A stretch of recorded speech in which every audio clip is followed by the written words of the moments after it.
Hello everyone. Welcome back to our SPSS tutorial series. In this lesson, we will learn how to perform frequency analysis in SPSS using two categorical variables, gender and stress level. Frequency analysis is used to show how many times each category appears in a dataset and helps us understand the distribution of data. First, open your dataset in SPSS. Then go to the top menu.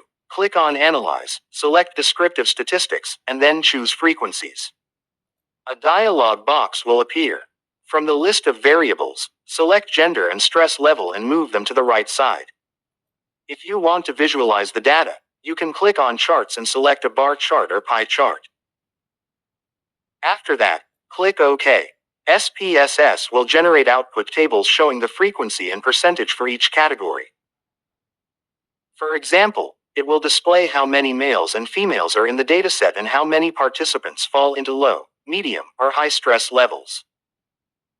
This analysis helps us quickly understand the structure of categorical data and is an important step before moving to more advanced statistical techniques.